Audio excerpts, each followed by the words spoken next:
Welcome to the show. I'm Doug Johnson, and each month we highlight a local personality who has a strategy for success. Our guest today is such a positive person, a person with a can-do attitude and a zest for life. She has been the director of the Twinsburg Public Library since 2008, and before that headed up the Teen and Youth Services Department at the library. Laura Leonard is definitely a local personality with a powerful message. Laura, thanks for being here today. Hi, Doug. Thank you for having me. You bet. So, Laura, what is your backstory? Tell us about yourself, why you are where you are today. I'm a graduate from Twinsburg High School. I love telling the kids that all the way through Wilcox on up, I'm a Twinsburg Tiger. I went away to college at the University of Detroit. For history and French. I had always wanted to be a teacher. Okay. I did 1 year of teaching and discovered that I was a terrible disciplinarian. So I decided, what am I going to do with a history and French degree? And I had worked in the university library during my undergrad. So I decided to pursue my degree in library science, and funnily enough became a teen librarian where I had to discipline be a disciplinarian, kids. Right. But I got to put my love of reading, of literature, of information, and work with teens. So I still have that passion for working with teens too. Great, great. Tell us, Laura, and today's topic really is, why is reading so important? Reading is important. There's several reasons, and actually one of the things we're always concerned about the library is early literacy, because from the very beginning it develops your vocabulary, it develops your ability to put thoughts together. It builds empathy. Children and adults reading about other people and being able to put themselves in the character's shoe builds empathy, and it can take you away to so many different places. And again, even doctors are writing out prescriptions to the parents to read to your child once a day. So there's, it's one of the basic foundations of humans' ability to communicate with each other. Okay, so from everything that you said, I would take it that reading then could be considered a strategy for success in life. Oh, absolutely. If you think about it, where you get information, you read. And you can't always just accept the first thing you pick up and read. You have to go back and verify different sources. You just can't say, oh, well, it was on the internet and I read it, so it must be true. So reading also develops a critical thinking skill, so you can evaluate your many different sources and find out, so what is the whole truth, or what is the closest to the truth? But again, there's so many different issues with reading that can help you with that. If you think about it, when you're a young child, if you're feeling like you're not a part of the crowd, picking up that book takes you to places and gives you a whole family of your own. But then it also creates vocabulary and conversation for you to starting engaging with other people. So there's so many different parts. I can't even imagine a life without reading. So what are your favorite books?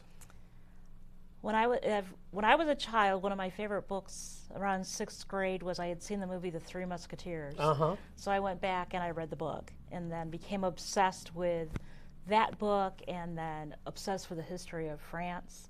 So I love the idea of no matter what I got interested in, it got me into reading more and more. I became a fan of the band U2 in high school, so I knew everything about Ireland, I knew everything about Dublin. It just encouraged me to read more and more, so you can find out all the things that pique your interest. And of course the internet wasn't around then, so you found your books at the library, you learned how to search for magazine articles and things like that. So it developed my interest, and it developed my brain patterns. I became a fan later in life of Jane Austen books. All right, sure. And right now, only because I do so much strategic planning reading and budgeting, I'm a big fan of cozy mysteries, just things that, they're not too violent, they're sort of funny. Right. Right now I'm listening to on audiobook all the MC Beaton mysteries. So my tastes have changed over the years. I've been a big Sherlock Holmes fan for years. Yes. And now, of course, Arthur Conan Doyle wrote so many of the Sherlock Holmes mysteries, and now it seems like other people are getting on the bandwagon, Laurie King, for instance, and expanding upon that. And so even though I've read all of the Conan Doyle books, now I'm kind of graduating to those others, and I'm reading about different viewpoints of Sherlock Holmes and different parts of the story. So pretty neat. Exactly. So do you think reading can help our minds stay active as we get older? Absolutely. I was doing some checking into that. A lot of them recommend brain games or crossword puzzles. Right. And I was looking and I'm like, well, what about reading? And they do say that reading, along with all those other tricks, keeps your mind active. Again, I can't stress how much to have your vocabulary increase, that the importance of reading for that. So, you always learn new words, you learn new information. So anything that keeping your brain active is important for that skill. I don't know if you've ever heard, but they said even do things in a different order than you usually do, so that your brain's active. So yes, absolutely. Or brush your teeth with the opposite hand. Absolutely. So, Okay. but of course, reading is definitely is going to help you keeping that brain active.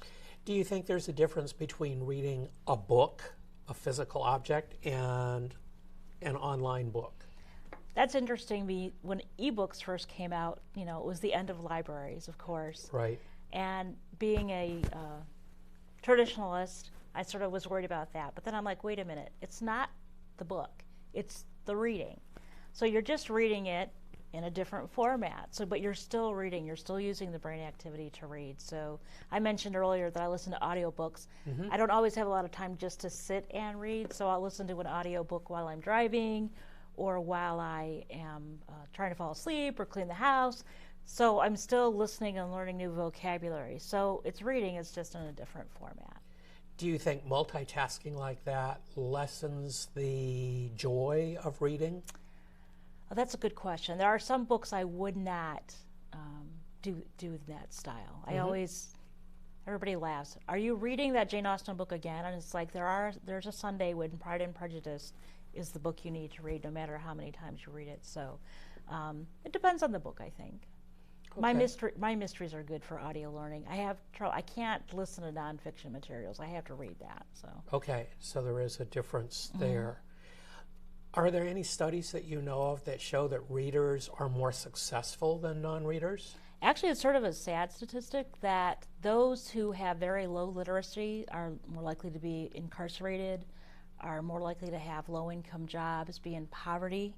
The other interesting end of the statistics is those who did go into prison but received literacy training were more likely never to return again.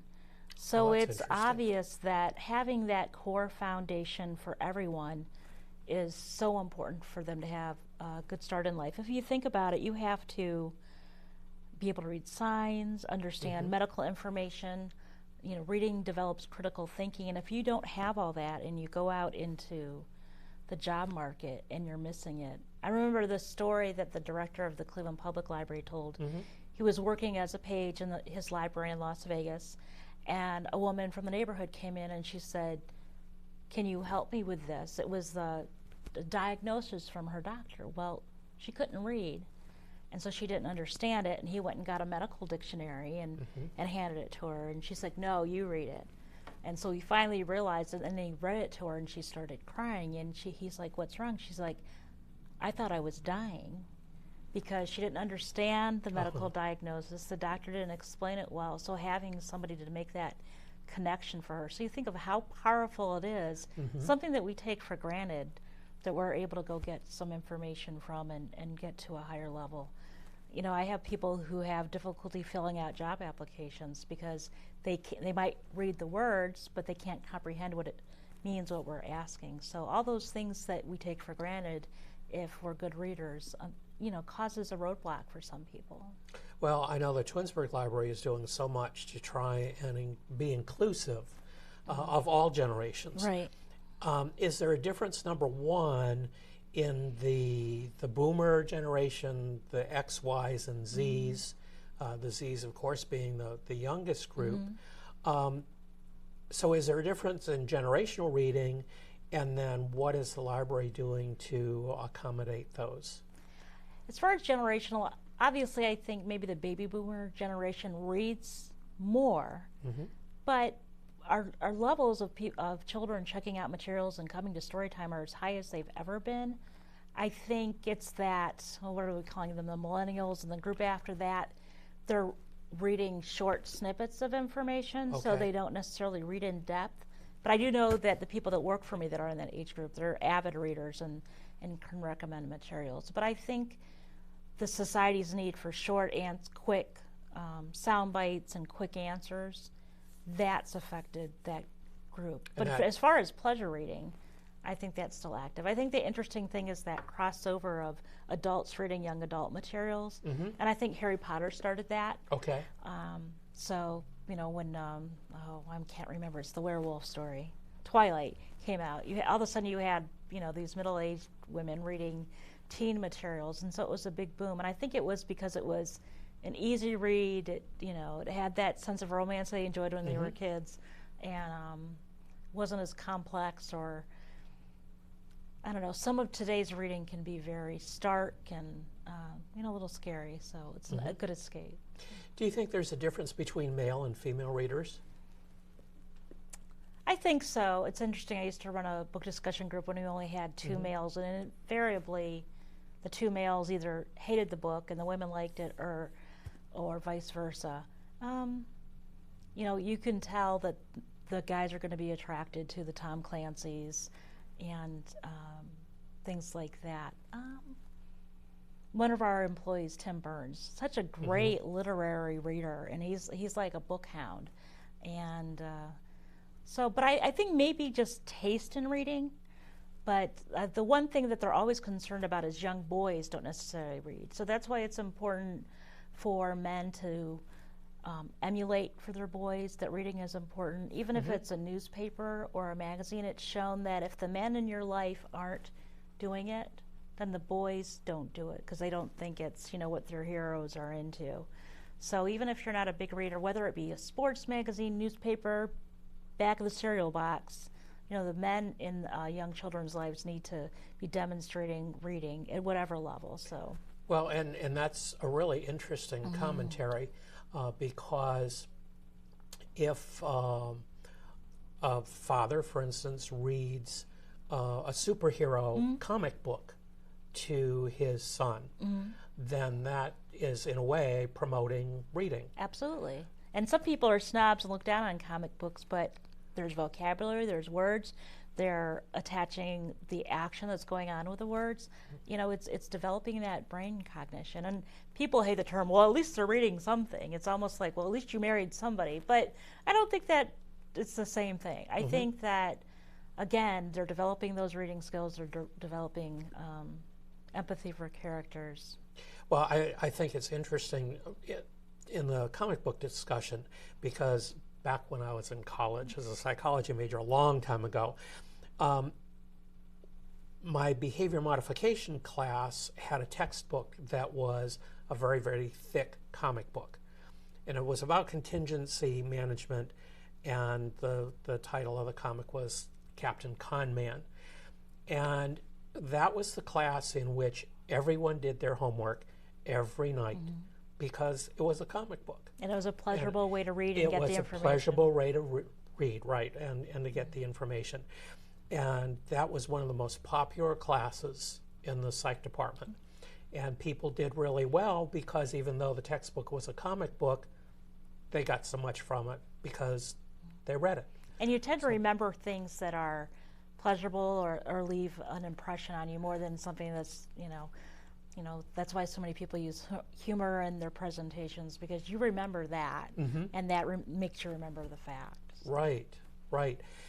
So the Twinsburg Library now has just gotten a mobile library. How is that going to affect perhaps younger people reading? we're so excited. It's one of the dreams I've always had to have a mobile library, especially because there's a few locations in town where people really don't have the transportation to get to the main library. And it's not affordable to build a branch in all those communities. And so we're going to be able to get to those young children who can't always get books in their hands, and even adults. There's been some little free libraries that have popped up. Right. The whole idea is you leave a book, you return it.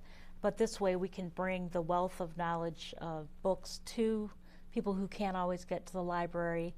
And so it's really exciting for us. And so far the children that we visited, they're so excited that there's this truck that's full of books, and their favorite librarians are coming with it. So that's just going to expand our success in the community. Neat. Well, again, going back to age, not to go back to age actually, but when I was young, and I guess this is a generational thing, libraries were a very quiet, very dignified, you have to whisper here. And today's library seems to offer so much more. And I know one of the new things at our library is the Creative Lab. So can you talk a little bit about that and how that ties in with this whole reading for success idea? And just to go back, the quiet library is like my dream, because that's and not from the harshness of my favorite library person who always made me be quiet in the Twinsburg Library. Just that sense of calm that you get. Because our building is the way it is, it's hard to establish any place that is quiet. I'm a big believer that libraries need to be a community center, but it also needs to be a sanctuary. So we always try to carve out nooks that have the both. Actually, one of the biggest requests that libraries get anymore is there someplace quiet, which is funny. But one of the biggest problems facing our society, even the CIA came out, is social isolation. So that so many of us are not interacting with other people. So the fact that the library can provide you and I meeting to discuss a book. We have so many different book discussion groups, anywhere from an Asian book discussion group to mystery books, to so many different things that we can bring people together also. So I think that's the importance of reading. And the Creative Lab, I love. A lot of libraries are creating what are called maker spaces, and I was concerned that we're limiting ourselves for the future. Creativity includes writing, it includes crafts and art and recording, and obviously, I mean, the simplest connection to reading is, in order to use those very complex machines that we have right now, the ability to read the directions. But anything that engages you in creating the written word, whether it be singing or writing or poetry or filmmaking, you still have to come back to your basics of the ability to read and to create stories with words. So we're excited about the Creative Lab. Who knows where it'll go in the future. You mentioned two words there that just kind of triggered something in my brain, the written word. And recently, and I know this is a little off topic, but recently there's been a lot of discussion from school districts about whether to continue teaching cursive writing or not. What's your opinion about that? It's interesting because I've read some of the articles about people are saying, well, it's a waste of time because they have to get through the Common Core. But I go back to the idea that, the hand connecting to the brain by writing cursive is really important. The repetition is a training. I don't know if you ever had to try to take notes, but can you type as fast as you can write it in cursive? And I think I've been doing some family research lately, and I think I go back and I'm like, oh, my relative signed that with an X. And right. I see the way my employees sign their timesheets, and I'm like, I could copy that with no problem, whereas my elegantly loopy L's and D's, nobody can copy. So I think there's got to be a way to fit that back into the curriculum, whether it's during their spelling, writing in cursive as an art. Maybe it can be part of your art class. So no, I think it's a loss if we take away that. And what if you're a historian, you go back to read archives? Right. They're how not typed exactly. Yeah. How are you going to read your teacher's notes on your sheet? So I think it's a loss, and I don't think we need to be dumbed down any more than we've gotten to. Than we are, right, exactly. Laura, you and I have talked about some other strategies for success, and one that is on your Facebook page, as a matter of fact, from the movie Inception, is you mustn't be afraid to dream a little bigger. Can you talk about that? You know, it's funny, when I first saw that quote on Pinterest, I thought it was a Katharine Hepburn quote, but hers was, "You mustn't be afraid to sparkle a little brighter, darling." But I love that idea. People have always thought, oh, you have the craziest ideas, and that'll never happen. And I never thought I'd have a reading garden. And we have a reading garden at the library. I never thought that we'd actually have a bookmobile, but it was a dream. So I think, you know, you put it out there, you never know what's going to happen. And, you know, so that's a success for the library, is we've dreamed a little bigger. Sometimes we've tried and it didn't work out, but we weren't afraid to try. And I can't imagine life without hoping that there's something bigger out there that you can conquer. So, and it keeps you going. You know, what could be more boring in a job than going in every day and saying, well, this is the subpar thing we're going to accomplish today. So. Okay, neat. Also, your quote, actually, this is not the worst thing that could happen to you today. I guess I have to thank a counselor that I had for that. I think, you know, I went through a personal crisis of ovarian cancer, and 13-year survivor, yay. Yes. And I was a very anxious, very worried about what people thought of me, especially 13-year-olds. And I had to step back and take a breath and go, okay, you've had the worst news given to you today at one point in your life, and it's not the worst thing that can happen. And it changed my ability to work, my ability to interact with people. So I just, you know, if I do find myself getting overwrought or too concerned, I'm like, okay, take a step back. It's not the worst thing that could happen to you today. You've heard that news, and so it's a good philosophy for me, and I try to pass it on to my younger staffer they want instantaneous success, and they want, you know, they want the big house, the big job title, and I'm like, you're not 30 yet. Right. And so hopefully it's something that works for everybody. Okay, and be who God meant you to be, and you'll set the world on fire. Right. I think recently I've become even more in touch with my spiritual side, and I think that means so much that there's a plan for me, and it's not the plan that I thought was going to happen when I was 20, but if I can be what was intended for me, then I can do all the things, no matter how small, that God intended for me to be.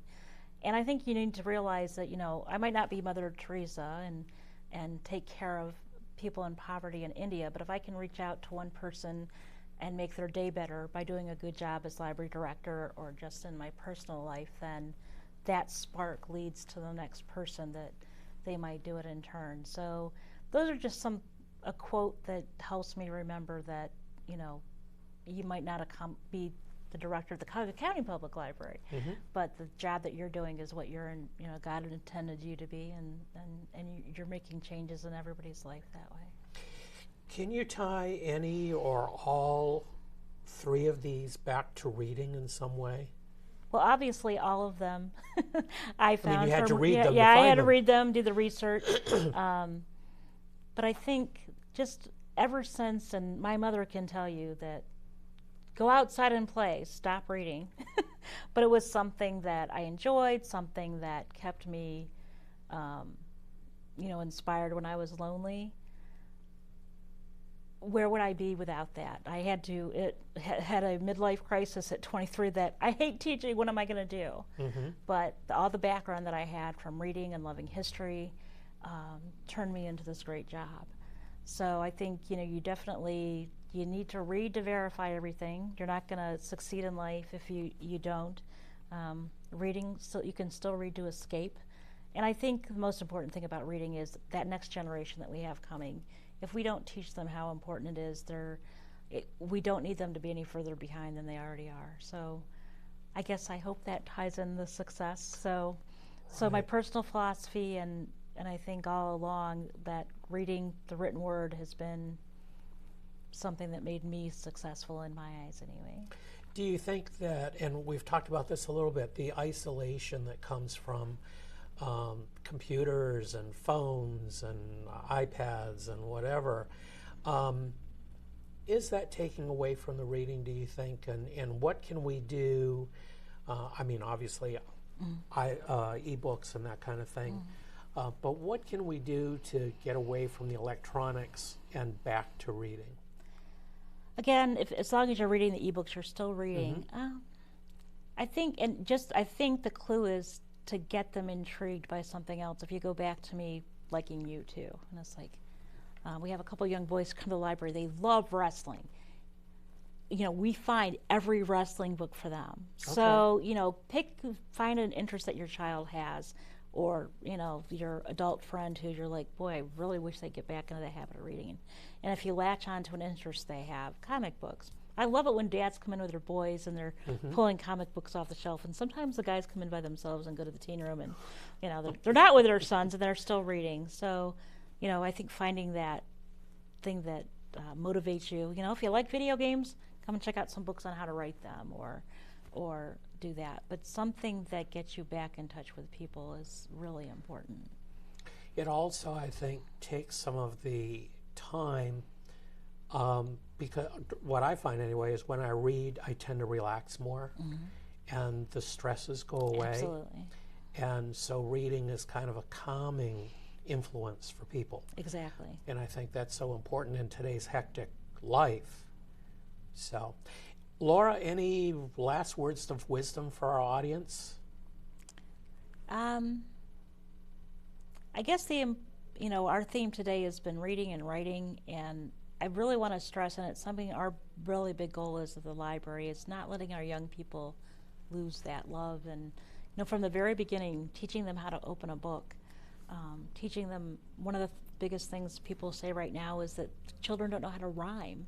The basic things that you and I learn, nursery rhymes, they have no clue what that is.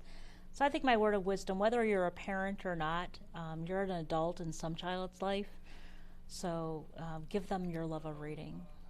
Super. Laura, thank you so much for being here Thanks today. For having me. It's been a pleasure, and I hope that our audience has gotten as much out of the discussion as I have. Thanks, Doug. Thanks again.